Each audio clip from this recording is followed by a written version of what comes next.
with a deep probe, the SMNI presidential candidates interview. And again, 1 hour went by so quickly. So we're down to the last question for our last candidate for the evening. To start off with our last question, Professor Carlos. Okay, there is, I know, Mr. Marcos, that... Professor Carlos, I know you're gonna love me for this. You're wearing your sunglasses again. Sorry again. Ay, mag-forgive na kayo, ha? You will all be 75 also.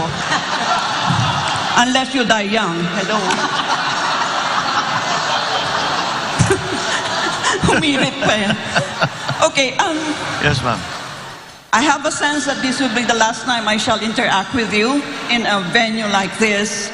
So, let me introduce something which I have tested in my class on elites in politics. And this involves moving into an area called predicting leadership decision-making. So I hope you don't mind if I give you 3 short questions, but they are related to each other. And it will give our people a chance to know you in terms of your leadership style.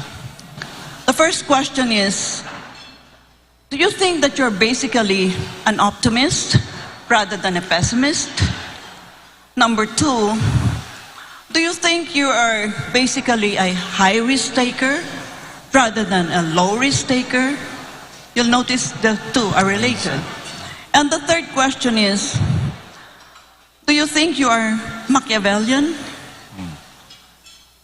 Well, the first question is if I'm an optimist or a pessimist. I'm essentially an optimist. And the reason I'm essentially an optimist, because especially when we talk about the country, we are optimists. I am optimistic because our biggest asset is the Filipino people, and I try to be very objective about it, ma'am. I have traveled all over the world. I have not met a better people than Filipinos in every possible way. Am I a risk taker or not? When it comes to national issues, I tend towards the conservative only because a mistake will cost so much suffering to so many people. In other words, you have to be very careful with the decisions you make. And it's not something that you do offhand. You think about it very hard. You talk to as many people as you can. And you make absolutely certain that you have done everything that you can possibly do to make whatever your plan is, to make it work. Am I Machiavellian? Well, I've studied him quite thoroughly. And I know very many Machiavellians in my life. But Is it Machiavelli in terms of taking every means to produce an end? Not the other Machiavellian, you know, the bad Machiavellian. Well, certainly. We have to be aware of everything that is going to help whatever it is that you are hoping to achieve. And on a national scale, that means you have to understand very well what the situation is on the ground. Ganito kasi at sitwasyon ng mga tao, eto na ngayon sila. Nasa gitna pa ng pandemya, walang trabaho yung mga yan. Maasa pa rin yan sa tupad, sa IX, etc. O paano tayo lalabas niyan? Where will what are the other countries doing?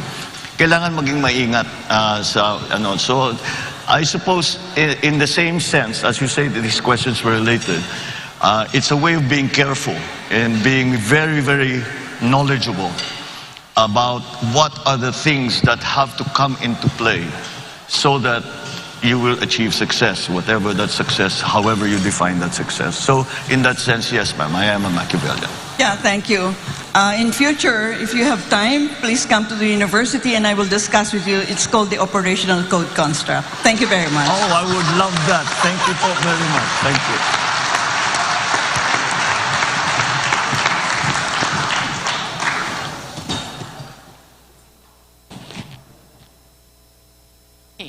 So sorry, I know we were getting requests for extension, but we want to be strict about keeping it to 1 hour for all of the presidential candidates. So, Senator Marcos, you have the floor for your closing remarks.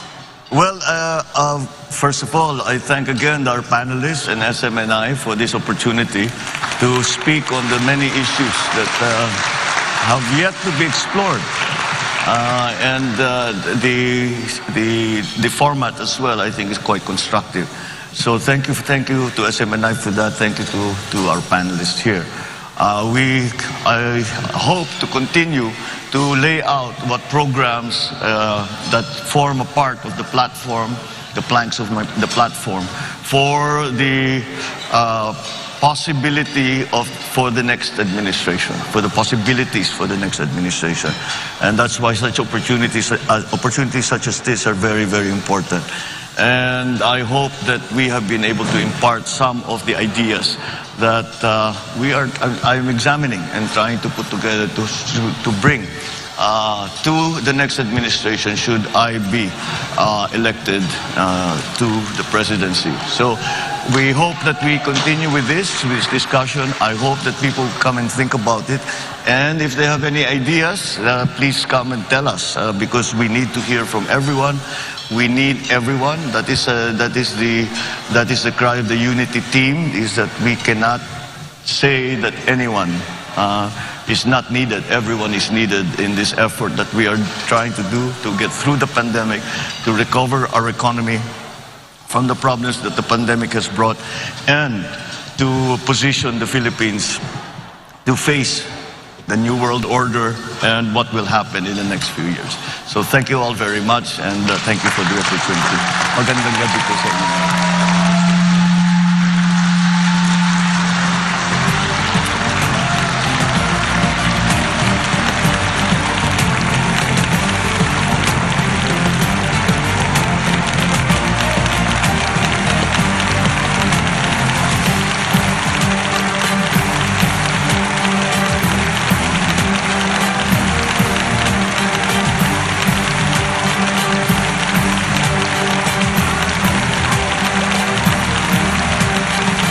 Salamat po, Senator BongBong Marcos, and maraming salamat to all our panelists. Sa pamamagitan ng SMNI Deep Probe, sinubok namin na dalhin sa ibang level ang pagkilatis sa ating mga presidential candidates. After all, the presidential post is the highest position of leadership in our country. Napakahalagang desisyon ang pagpili natin ng susunod na Pangulo ng ating bansa. We hope that today's Deep Probe gave people an opportunity to further scrutinize our candidates. Thank you to all our candidates who joined us today. Thank you for giving us an opportunity to get to know you more. And of course, thank you to the panelists for sharing your expertise. Good evening, everyone, and thank you for joining us tonight.